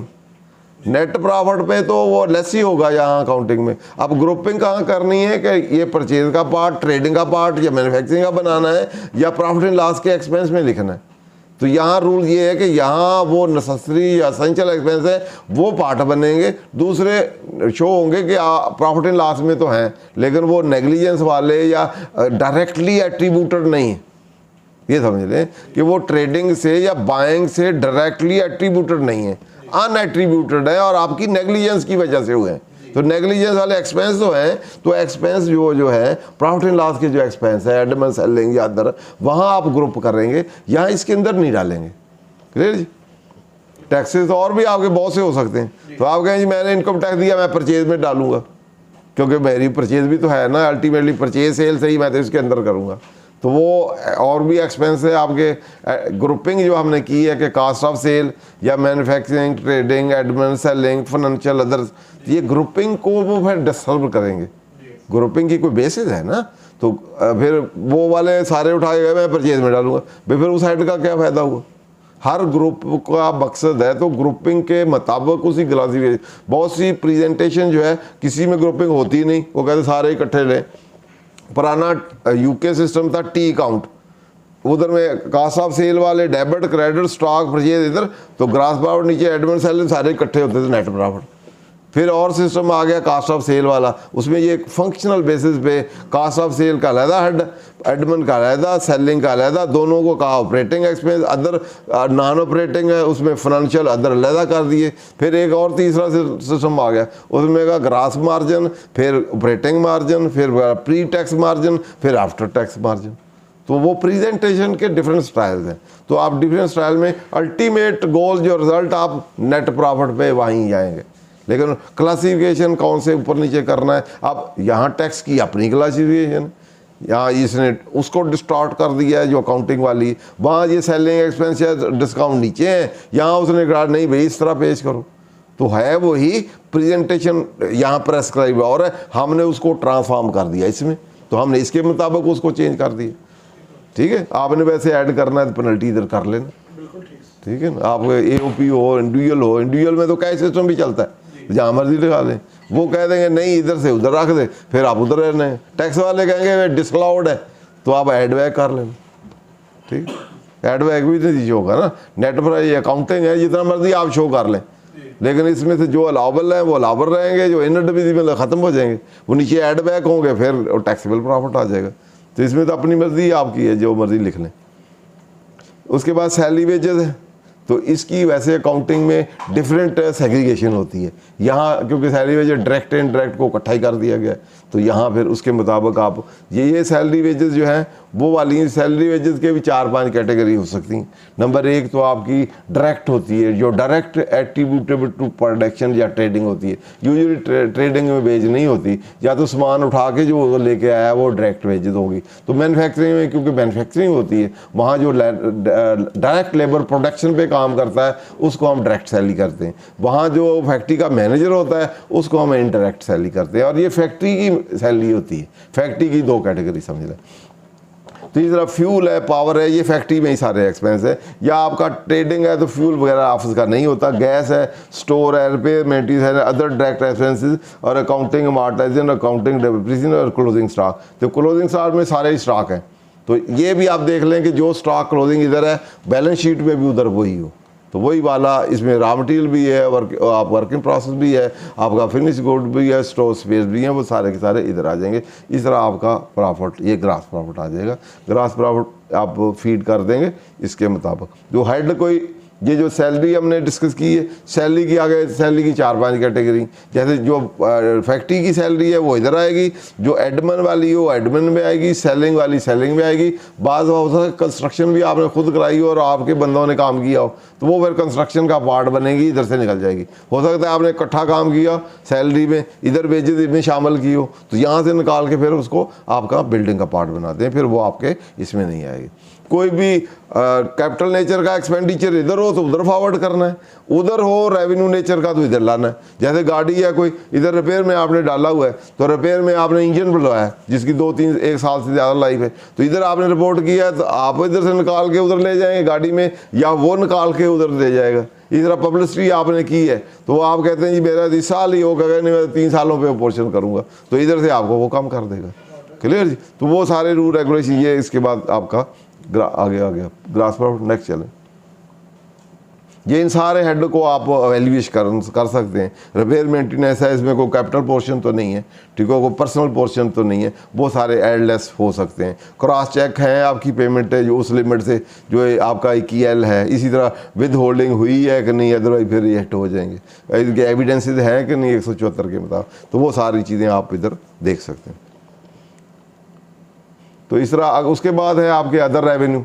तो अदर रेवेन्यू मैंने जैसे कहा कि आपकी इसमें इनकम फ्रॉम प्रॉपर्टी भी हो सकती है, गेन, प्रॉपर्टी गेन भी हो सकता है, और इंटेजिबल एसेट का भी गेन हो सकता है। इस तरह आपका बाकी जो है जितने भी स्टॉक शेयर का गेन हो सकता है। इसके अलावा other dividend, profit and debt सारे जो है अदर में एक जगह ग्रुप होते हैं, तो वो आप सारे इधर उसके अकॉर्डिंगली जो है फीस है, अकाउंटिंग लिखे भी हों, gain on sale of intangible और gain on sale of asset और others, share in tax AOP वाला, गेन बाय बिल्डर डेवलपर उस वाला, इसमें share in tax income AOP वाला, तो वो सारे जो हेड दिए हैं उसके मुताबिक आपने जो आपने वहाँ अपने प्रॉफिट एंड लॉस में रिकॉग्नाइज किए हुए हैं वो उसके मुताबिक करेंगे। नेक्स्ट पे वो अंडर डी जो डिस्कस कर रहे थे, नीचे गेन पे जरा, तो उसने वर्ड प्रॉफिट नहीं यूज़ किया, उसने वर्ड गेन यूज़ किया उसके लिए, वो 10% से इजाफी वाला जो है। जी जी, मैंने कहा ना, मैंने क्या गेन की डेफिनेशन दी? सर जो बिल्डर है डेवलपर है जी। उसके लिए तो वो जो है वो रेवेन्यू नेचर नहीं होगा, क्योंकि उसका तो बिजनेस है, उसकी जब आप कमोडिटी है। मैंने जब वो बात की थी प्रॉफिट की, तो मैंने कहा प्रॉफिट डायरेक्ट होता है related to goods and services. Immovable property जहाँ भी एलिमेंट आता है उससे रिलेटेड, जो बेशक आप वो ट्रेडिंग करें भी तो उसमें एलिमेंट ऑफ वो फ्लक्चुएशन प्राइस एडेड होता है। तो इसलिए इमूल प्रॉपर्टी से रिलेटेड इवन ट्रेडिंग भी करें तो उसको गेन का एलिमेंट उसमें शामिल होता है। उसको usually long term fix asset attach to that समझा जाता है। इसलिए लैंड बिल्डिंग जहाँ भी आप बेचेंगे उसको यूजुअली प्रॉफिट का वर्ड अडॉप्ट नहीं किया जाता। और यहाँ भी वो आपके प्रोजेक्ट 3-4 साल के हैं तो 3-4 साल में वो होगा तो उसकी एलोकेशन और कंप्लीशन बेसिस पे उसकी रिकॉग्निशन होगी। तो इसलिए पहले साल आप रेगुलरली वो काम नहीं करते कि डेली बेसिस पे नहीं वो उसको आप बेच रहे, वो प्रोजेक्ट टू प्रोजेक्ट बेस है। और जो कि 3 साल या 4 साल में होना है तो 4 साल का आपने प्रॉफिट एस्टिमेट किया हुआ है और एलोकेट किया हुआ है, इसलिए वो प्रॉफिट नहीं है, इसलिए वो फिर गेन है। आप आज ही डेली बेसिस पे तो नहीं बेच रहे, आज ही बना के आज ही बेचे जा रहे हैं कि बिकती बिल्डिंग आज ही बिकती, आज बनाई कल बेच दी, कल फिर परसों फिर बेच दी, 2-4 महीने में तो बिकती ऐसे ही बिक सकती। 2-4 महीने ही लगते हैं, फिर रेगुलर रूटीन रकरिंग नेचर की तो नहीं है ना, है रकरिंग। है ना, हम तो सब मानते हैं। चलो ठीक है, इसलिए वो वर्ड, इसलिए आपने गेन और उसका जो वर्ड यूज़ किया है प्रॉफिट का वर्ड यूजुअली ट्रेडिंग कमोडिटी से डील करता है, गुड्स या सर्विसेज से डील करता है। बेसिकली वो ट्रेडिंग कमोडिटी गुड्स से डील करता है, सर्विसेज वाला से नहीं डील करता, क्योंकि सर्विसेज में सारी की सारी इनकम ही होती है, एक्सपेंस लेस होते हैं। और जितनी प्रॉपर्टी स्टॉक शेयर्स होते हैं तो ये सारा, इनसे जो आपको डिफरेंशियल आता है वो गेन के कंसेप्ट में आता है। वैसे उसको अल्टरनेटली किया जा सकता है कि जिसका आप बिज़नेस करते हो उसको आप रेगुलरली बिज़नेस करते हो, वो फिर हेल्ड एज ए इन्वेस्टमेंट नहीं, held as a stock and trade है तो वो प्रॉफिट है, क्लियर। लेकिन यूजुअली जी गेन, ये counting gain other share in untaxed income from AOP. तो एओपी का अगर टैक्स दिया हो तो आपको सेक्शन 92 में एग्जाम्प्ट होता है, उसमें आपको टैक्स क्रेडिट मिलता है। For the purpose of rate आप ऐड करेंगे, नीचे फिर वो क्रेडिट दे देगा।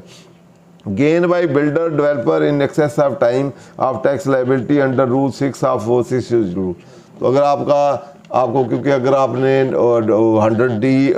100D है क्या है सेक्शन 100D है, 100D रीड विद वो शेड्यूल जो है, अगर आपने प्रोजेक्ट की अप्रूवल दी हुई है उसमें आप इम्यूनिटी भी है 111 सेक्शन की और विद होल्डिंग की भी सर्टन है। दूसरा आपने वहाँ स्क्वायर फीट बेस पे टैक्सेशन देनी, अगर जब आप दे देंगे तो उसका रिवर्स वर्किंग करेंगे, जो आपके प्रॉफिट्स होंगे और करेंगे तो इम्प्यूटेबल इनकम होगी। तो इम्प्यूटेबल इनकम वो आपकी टोटल 10 उसकी जो टैक्स हैं उसके 10% 10 टाइम से ज़्यादा नहीं बढ़नी चाहिए। अगर 10 टाइम से ज़्यादा तो एडिशनल जो होगा वो फिर आप चार्ज टैक्स होगा वो इसमें आप देंगे। हाँ जी आप पूछें सर, इसका जो share in tax income from AOP last line पे, tax share in tax income from AOP. जी जी। मेरी एओपी में एग्जम्प्ट इनकम थी, तो क्या वो इनकम यहाँ पे आकर टैक्सेबल हो जाएगी, टैक्सेबल वो दोबारा टैक्स देना पड़ेगा, या वहाँ की एग्जाम्प्ट यहाँ पे एग्जाम्प्ट की नहीं जाएगी? इसको थोड़ा सा एलाबोरेट करें। ये मेरा ये अभी अमेंडमेंट आई है, इसमें उन्होंने एक्सप्लेन कर दिया, तो हम पढ़ लें कि रहने दें। पढ़ी हुई मैंने कहा रिकॉर्ड हो जाएगी सब। हाँ, एक तो एग्जाम्प्ट है, एक एग्जाम्प्ट सबसे पहले तो मैंने एग्जाम्पशन का आपको कहा कि हर हेड में सबसे पहले लिखा हुआ है अदर देन एग्जाम्प्ट। जो चीज़ एग्जाम्प्ट है वो टैक्सेबल में आती ही नहीं है तो उस पर टैक्स नहीं लगता। इनकम फ्रॉम सैलरी का हेड आया ना, income from salary shell be charge under this head other then exempt. फिर आया property income other than exempt. फिर इनकम फ्रॉम बिजनेस का पहली लाइन से अदर देन एग्जाम्प्ट। तो एग्जाम्प्ट तो टैक्सेबिलिटी में आती ही नहीं है, ठीक है जी। तो उसके बाद फिर अगले आया गेन अदर देन एग्जाम्प्ट, फिर अदर सोर्स अदर देन। तो फिर एक सेक्शन है इसमें 53 है, 51 है या 53?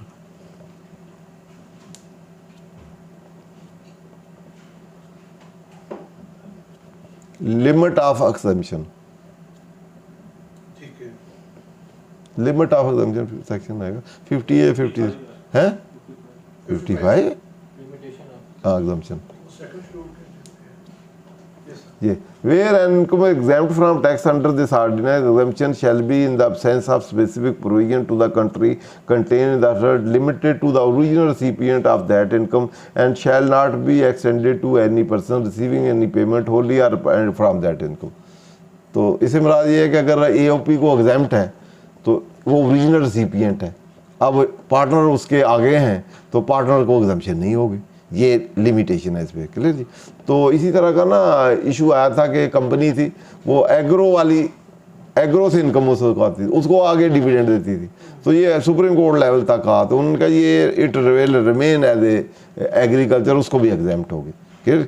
तो इसमें लिखा हो, अब इसी को सामने रखते हुए क्योंकि पार्टनरशिप AOP और फर्म के पार्टनर एक ही समझे जाते हैं, पुराना पीछे से भी या AOP टैक्स देती थी या पार्टनर देते थे। प्रोफेशनल में ये होता था कि AOP जो है वो एग्जेम्प्ट होती थी तो पार्टनर टैक्स देते थे, बाकी AOP में AOP टैक्स देती थी और पार्टनर टैक्स नहीं देते थे। फाइनल टैक्स में ये इशू आ गया था, पहले ये सेकंड शेड्यूल में पार्टनर को AOP टैक्स देती थी तो पार्टनर एग्जेम्पशन कहाँ दी थी, तो सेकंड शेड्यूल में दी थी कि जो AOP टैक्स देगी उसके पार्टनर नहीं देंगे, तो जो नहीं देगी तो फिर पार्टनर देते थे।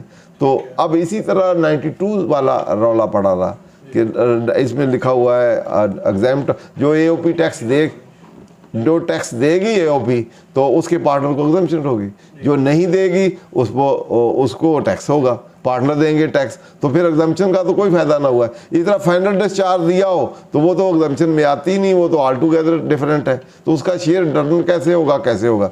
तो फिर अभी इस्लामाबाद हाई कोर्ट में फिर ये हुई थी, उसके बाद फिर उन्होंने इसमें इसकी ये प्रोविज़ो डाल दी कि अब एग्जाम्प्ट होगी तो पार्टनर को भी एग्जाम्प्ट होगी जहां वो टैक्सेबल हो और टैक्स ना दिया हो। ठीक है, ऐसे समझ लें, जहां AOP टैक्सेबल हो और उसने टैक्स ना दिया हो और आपको शेयर आ गया हो तो फिर आपका अनटैक्स पेड जो है शेयर वो चार्जेबल टैक्स होगा, ऐसे समझे। अगर आप AOP टैक्सेबल है और टैक्स दे दिया है तो फिर आपके लिए एग्जाम्प्ट नहीं है, 92 में एग्जाम्प्ट ही है, लेकिन for the purpose of rate add होगा, बाद में आपको क्रेडिट मिल जाएगा। अगर आपकी 2 लाख इनकम है, ये 10 लाख है, तो 10 और 2 कितनी होगी 12 लाख। 12 लाख के बराबर कैलकुलेट होगा, हायर रेट आपको लग जाएगा और फिर आपको क्रेडिट दे दिया जाएगा एवरेज बेसिस पे, तो 10 लाख पे जितना बनेगा वो क्रेडिट में। ठीक है, इस क्रेडिट रेट पर्पज के लिए वो ऐड होगा, अदरवाइज अनटैक्स वाला वैसे ही होगा। तो अब इसको पढ़ ले, प्रोवाइडेड दैट इफ एट है एक्सप्लेनेशन आ गई ताकि मेन अपने टॉपिक पे वापस चले जाएं। नहीं, आपने कहा था तो आप पूरा ही पढ़ लेना। वैसे पहले ही कई दफ़ा मैंने ये 92 कई दफ़ा पढ़ सुना है, तो फिर भी उसी तरह ही आपको ही नहीं समझ आया तो फिर तो रहेगी बात। ये तो रिकॉर्डेड में है, पहले ऑलरेडी रिकॉर्ड हो चुका है, ये इसको हमने डिस्कस कर लिया, पढ़ भी लिया हुआ इन चीज़ों को। चलो आप फिर कर लेते हैं आज। तो provided that at least 1 member of the partner person company, ये कंपनी वाला भी है कि कंपनी की सिचुएशन में ये further it is clarified that income of associate is exempt and no tax is payable under this argument due to exemption the share received in the capacity as a member out of the income of the shall remain exempt. ठीक है, अब जो taxable है non paid है तो फिर add होगा, और टैक्सेबल नहीं एग्जाम्प्ट है तो एग्जाम्प्ट ही रहेगा।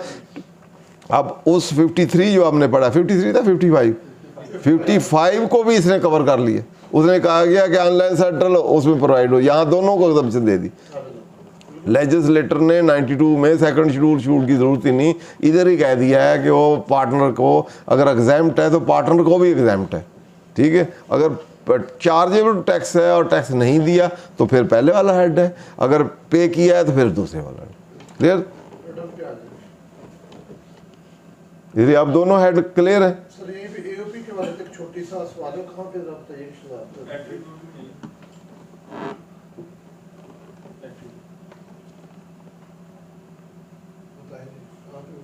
जो 2 AOP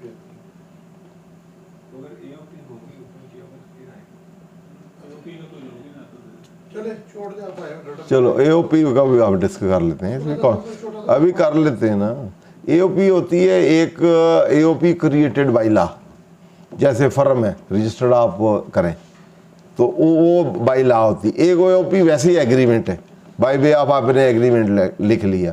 एक रजिस्टर्ड AOP समझ लें, एक बाय वे ऑफ एग्रीमेंट समझ लें, एक वैसे वर्बली है, 2-3 एक से ज़्यादा बंदे मिले और बनाए तो वो विद होल्डिंग के लिए उनके अलहदा सिस्टम है, यहाँ उनका कोई नहीं है। पहले अलहदा रहते होते थे, रजिस्टर्ड के लिए अलहदा रूल रेगुलेशन थे, कैरी फॉरवर्ड के लिए ब्रॉडफोर्ड लॉ, सेट ऑफ लॉसेस के। अब AOP वो बाय लॉ वाली हो, सेक्शन 32 वाली हो, या 1932 वो एक्ट वाली हो पार्टनरशिप, या एग्रीमेंट वाली हो, या सिंपली हो, तो सारों के लिए टैक्सेशन लॉ एक जैसा ही है। तो इसलिए कैरी फॉरवर्ड के रूल रेगुलेशन या ये रेट हर चीज़ एक ही है, तो उसी तरह ही रेगुलेट होगी। विद होल्डिंग में थोड़ा सा 153 में उसके लिए अलहदा उन्होंने मेंशन किया हुआ है, वो रेट के लिए, और वो कितनी लिमिट वाली होगी तो दूसरी कितनी वाली होगी, वहाँ एक देखना है तो देख लेते हैं। अदरवाइज ऑल जितने भी खोल बड़ी है इंपॉर्टेंट ट्रिकी है वो। हाँ 153(7) प्रेस्क्राइब्ड पर्सन की हाँ। तारीफ खोल है। उसकी भी वैसे ज़रूरत नहीं थी, क्योंकि वो पुराना ही चला आ रहा है, तो उन्होंने पुराने को चला दिया। वहाँ सिंपली AOP होनी चाहिए थी, AOP वो वाली हो या ये वाली हो, क्योंकि पहले एग्जाम्पशन वगैरह उसको नहीं थी जो रजिस्टर वाली। में आ जाए तो प्रेस्क्राइब्ड पर्सन में आ जाए।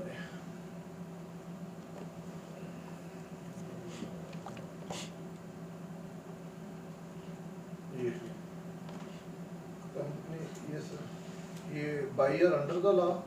Association of person constitute by or under the law. और नीचे आ गए, एक और पे नीचे आए, एसोसिएशन पर्सन हैविंग टर्नओवर। हाँ ये association person having turnover of 100 million. ये सिंपल AOP है, वो रजिस्टर्ड फर्म है अंडर द 1900। जो फार्म सी वाली है, हाँ फार्म सी वाली फार्म सी वाली उधर है। वो आएगी, और दूसरी टर्नओवर आ जाएगी, वो उसकी हर एक पे समझ रहे एप्लीकेबल। कभी वो उन्होंने अप्लाई नहीं किया, अगर कर देंगे आपने हर एक की रजिस्टर कराई होती है, ऐसे ही ठीक है ना। फार्म सी आपने लगाया होता है, पार्टनरशिप डीड तो हर एक की बनी होती है। तो वो डीड सिर्फ बनना काफ़ी नहीं है, डीड तो आप बना के नीचे वाले में AOP आ जाएगी।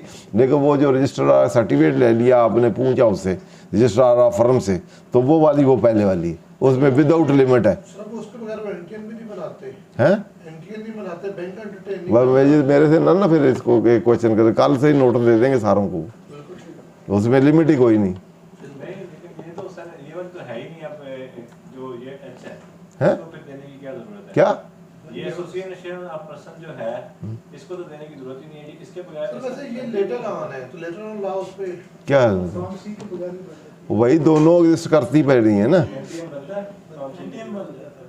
बन जाता है। आपको किसने कहा फार्म, किसने कहा है कि आपको नहीं किसने कहा है आपको कि वो AOP के लिए फार्म सी चाहिए? आप एग्रीमेंट देते हैं, बगैर भी अप्लाई करें तो बन जाता है। AOP आप 2 बंदे कहते हैं, हमें 2 बंदे हैं तो बस। वो वाली वो है जिसमें विदाउट लिमिट है, हर सिंगल अमाउंट पे भी अगर विद होल्डिंग अप्लीकेबल है तो आपने स्टेटमेंट भी फाइल करनी, सब कुछ करना है, ठीक है। आप ये नहीं कह सकते मेरी लिमिट से कम है, ठीक है। तो या ये वाली जो अदर देन वो है जो इस पे ये लिमिट है, इसमें आप ये लिमिट जो है 100 मिलियन या 100 मिलियन वाली है, ठीक है। वो आपने करवाई हुई है रजिस्टर फर्म, तो वो आपको नोट दे सकते हैं। उन्हें है जी, आप कहेंगे मैं इसमें फाइल करता हूँ, इसमें कहाँ से करते हैं आप? AOP अंडर द लॉ वो वाली बनी है। फिर आप और तरीके से कह सकते हैं, आप कह सकते हैं कि ये एग्रीमेंट भी अंडर द कॉन्ट्रैक्ट एक्ट है। तो फिर वो कह सकते हैं अंडर द कॉन्ट्रैक्ट है तो उसमें फाल करते हैं। तो आप कहते हैं या कुछ भी नहीं है तो फिर इसमें यानी कि ये तो फिर रिडंडेंट हो जाती है अगर उस बात कौन से ये वाला नीचे वाला H तो जो अगर क्यों रिडंडेंट क्या होती है? ये AOP है अदर देन, जब 2 चीज़ें मेंशन हो तो दोनों इंडिपेंडेंट चीज़ें हों तो ये अपनी पे ऑपरेट करेगी, वो अपनी पे करेगी। रिडंडेंट कैसे होगी? ये उस पे जो AOP है अदर देन लॉ जो बनी, जो bye or under the law बनी है वो ये नहीं है। डीड भी तो पार्टनरशिप एक्ट तो उसमें हाँ तो फिर उसी में फाल करेगी ना।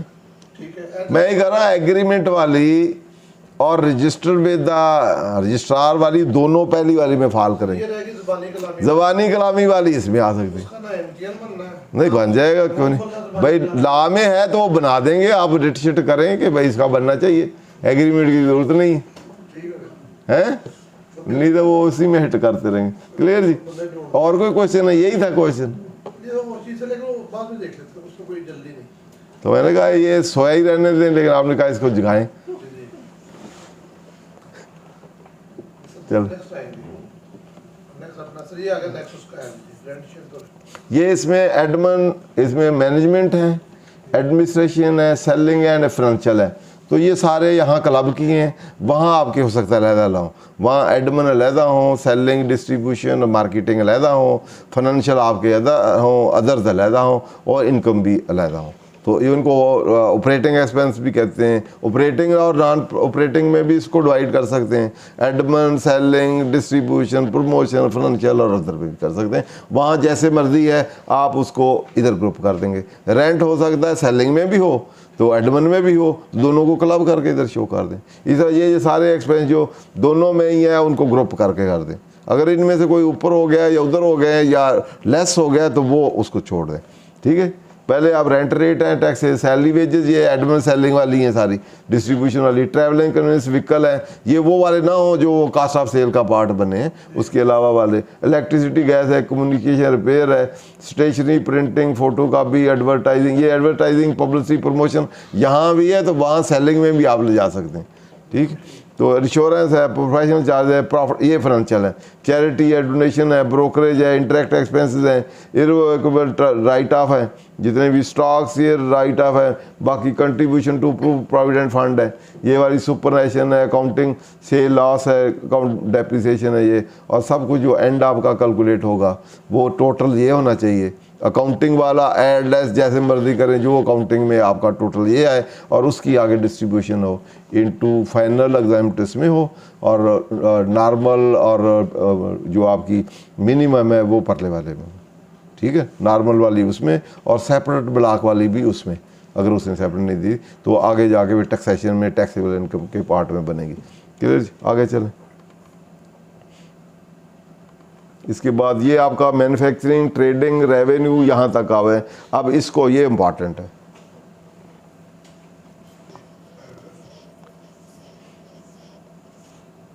अब ये आपका जितने हमारे इनएडमिसिबल पहले एक्सपेंस साइड लेंगे, जितने भी इनएडमिसिबल्स हैं वो हम ले लेंगे, वो सारे ऐड बैक हो जाएंगे।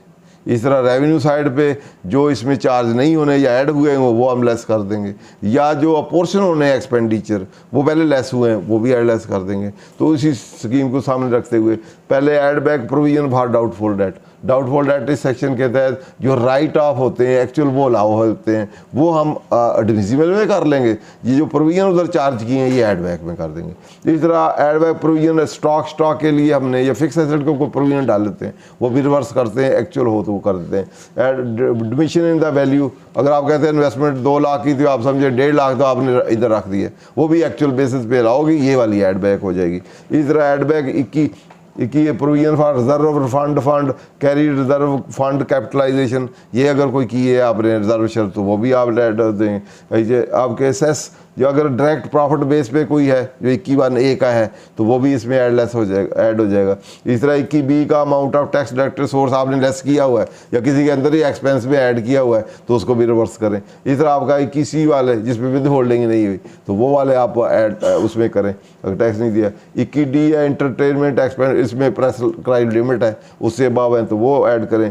इसी तरह अनरिकॉग्नाइज ये कंट्रीब्यूशन अनरिकॉग्नाइज प्रोविडेंट फंड है तो वो आप ऐड बैक करें। इसी तरह 50% वो कंट्रीब्यूशन टू पेंशन फंड वगैरह हैं उनसे ज़्यादा है, अभी ये प्रोविजन आई है उससे ज़्यादा है वो करें। 21FA fund are not effective arrangement direction की नहीं की तो ऑलरेडी हमने ये डिस्कस की है।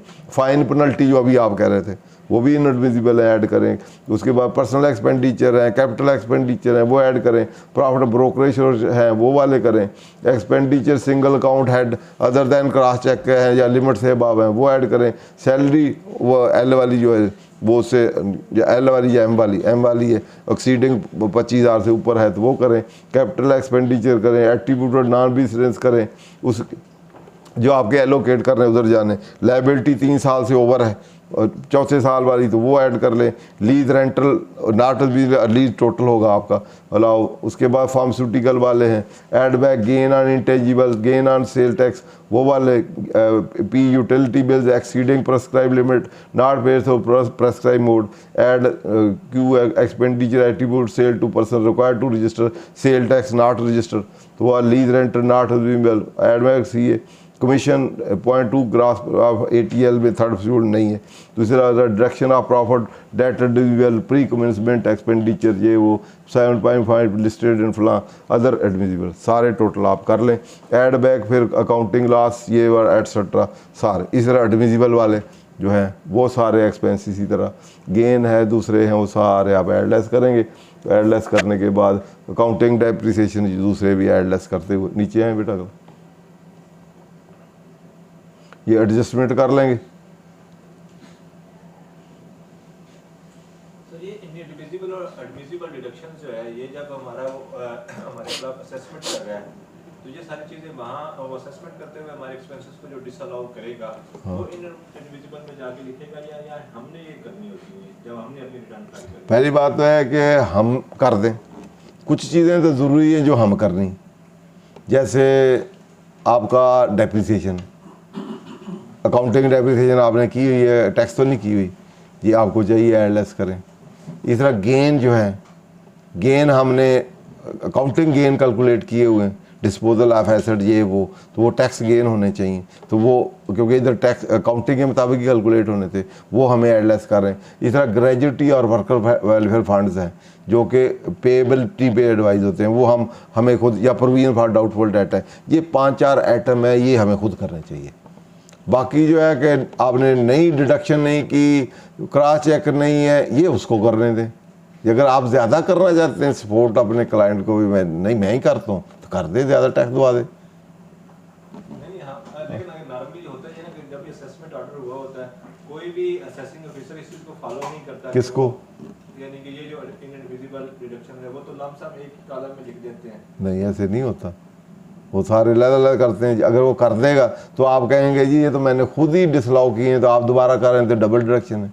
और 73 में लिखा हुआ है कि double deduction double derivation prohibited है। जो चीज़ें आपने खुद कर दी हैं वो तो वो नहीं करेगा। ठीक है, वो इनकम बढ़ा दी आपने खुद, वो फिर बढ़ाएगा। नहीं मैंने नहीं डाली, मैंने तो अपना ऑडिट के लिए जब अपने एक्सपेंसेस की डिटेल दे दी। हाँ अब वो वैल्यूएट करके ऐड बैक करेगा ना जो आपने देखे। अब आप दो सिचुएशन है ना, वो सेक्शन वाइज करेगा ना। एक तो आपने कुछ चीज़ें आपने कर दी, आपने अकाउंटिंग डेप्रिसिएशन ऐड बैक कर दी, टैक्स लेस कर दी। अब वो कहेगा जी आपने जो अकाउंटिंग ऐड की है वो तो सही है, जो टैक्स क्लेम किया है जैसे आप व्हीकल पे सारा ही कर दिया, उसकी लिमिट है 75 लाख है कितनी, तो एक्सेस वाला वो कहेगा गलत है। फिर वो कहेगा जी ये जो एसेट आपने रेट गलत लगाया या और बेसिस है, आपका एविडेंस नहीं है, आपने क्रॉस चेक पेमेंट नहीं की एसेट की या कोई और हज़ारों की उसकी,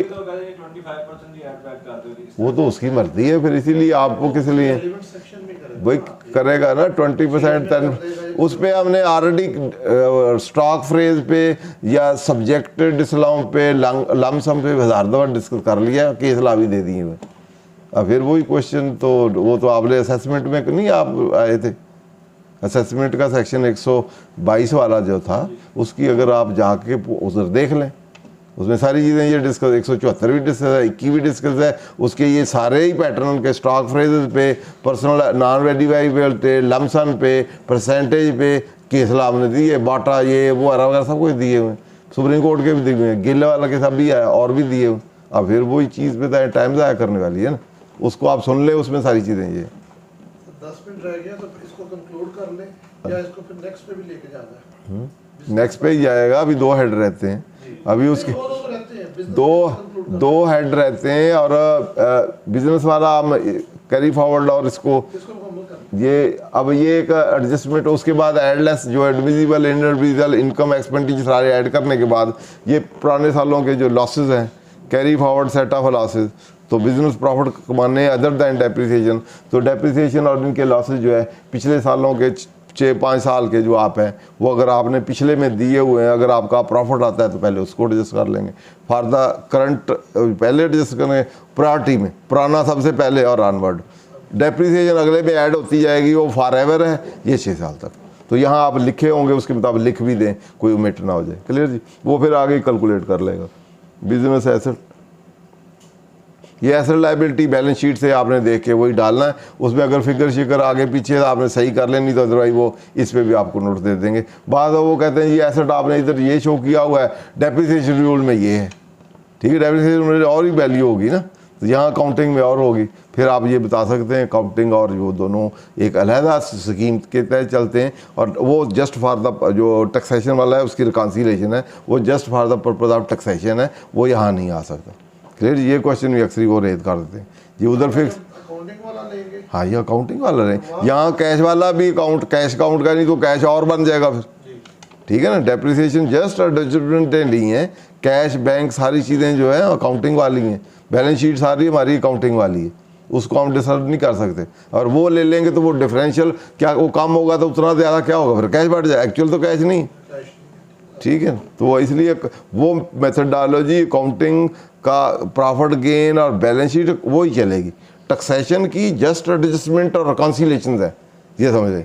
ये एडलेस भी जो हुआ है ये नहीं कि बैलेंस शीट में एडजस्ट कर देंगे जिसने उसने डिसअलाउ किए, ये पैटर्न लहदा चलता है। सेक्शन हमने रूल 34 पढ़ा था कि अकाउंटिंग प्रॉफिट को रिकंसाइल करना है इनटू टैक्सेबल प्रॉफिट, और वो जस्ट रिकॉन्सिलेशन है, वो एडजस्टमेंट नहीं है कि यहाँ एडजस्टमेंट हम शुरू कर दें।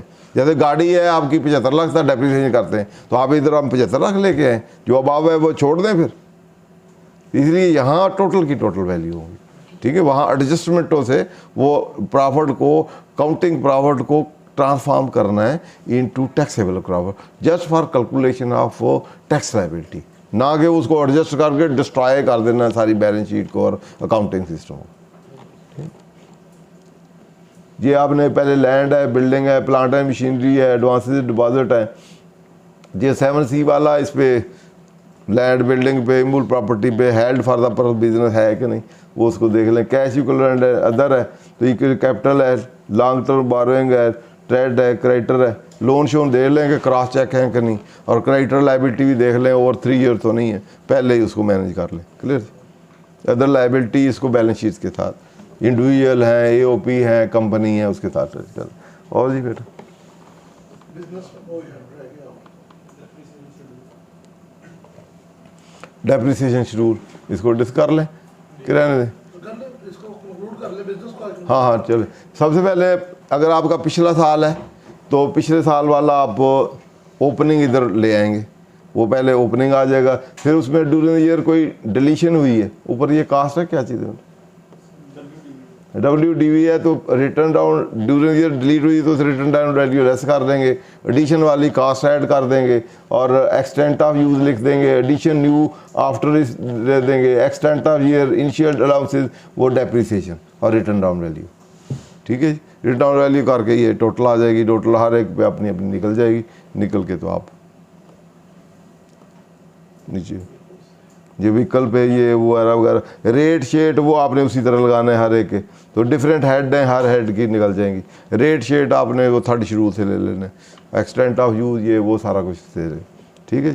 तो इसको आप फिल करें, वैसे तो आप फिगरें डालेंगे तो बाकी वो खुद ही काम कर देगा, जो कोई मिसिंग होगी पूछ लेगा, इस बताएं भी क्या है, ठीक, कंप्यूटर ही बता देगा। वैसे आप अलहदा वर्किंग भी अपनी कर सकते हैं, और क्योंकि आपने रिकॉर्ड भी रखना है इसमें ना कि आपकी पहले कास्ट क्या थी, टिल डेट तक डेप्रिसिएशन क्या हो गई है, अब रिटर्न डाउन वैल्यू क्या है, डिस्पोज द ईयर कितनी है, तो अब पीछे से कितनी है और कितनी आगे फॉरवर्ड जा रही, वो रिकॉर्ड डेप्रिसिएशन भी अब तक एक्यूमुलेट डेप्रिसिएशन क्या है।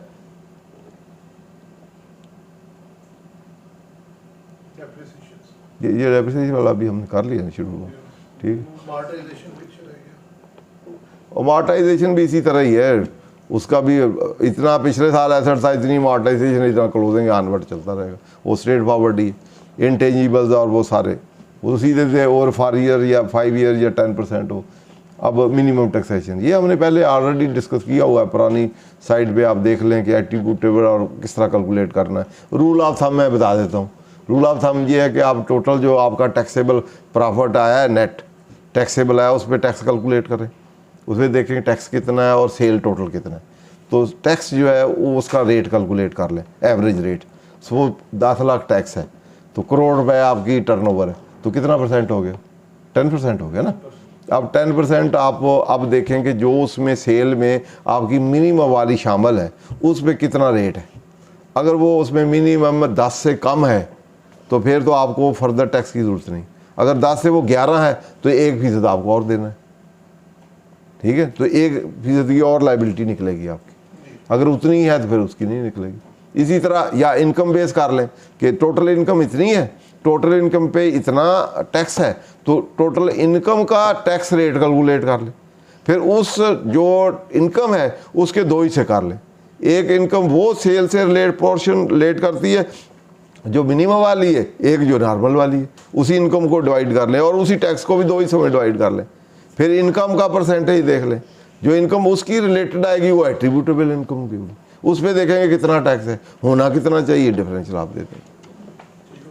ठीक है, तो वो वहाँ एट्रीब्यूटेबल इनकम मैंने मेथड भी उसके बताए हुए हैं कैसे कैलकुलेट करना है, पुरानी पिछले साल की है, वही वाली मेथड डाली, उसी तरह चले आगे चलें। चलो थैंक यू वेरी मच जी। बाकी अगली दफ़ा कैपिटल गेन, अदर सोर्स, इस तरह आपके कंप्यूटेशन ऑफ टैक्स लायबिलिटी, फिर टैक्स क्रेडिट के बाद with holding, advance tax payment, adjustment और उसके बाद ultimately payable with the return, वो नेक्स्ट टाइम हम करेंगे, और चलान कैसे जमा। Thank you very much sir, बहुत शुक्रिया। इस पे एक लेक्चर उम्मीद है कि जो अगले वाला लेक्चर है इसमें हम चीज़ों को कंक्लूड कर लेंगे। डिटेल इसीलिए कर रहे हैं कि ये कैसेट बने, इसलिए सर को हम दोबारा क्वेश्चन भी कर लेते हैं कि वो रिकॉर्डिंग का पार्ट बन जाए, और जिसने वो लेक्चर नहीं सुना वो भी कुछ ना कुछ रिटर्न के रेफरेंस से उसको हासिल कर ले। तो इस सारे के साथ आज के लिए बहुत शुक्रिया। इंशाल्लाह अगले लेक्चर में उम्मीद है कि हम रिटर्न को कंक्लूड कर लेंगे इंशाल्लाह। बहुत शुक्रिया।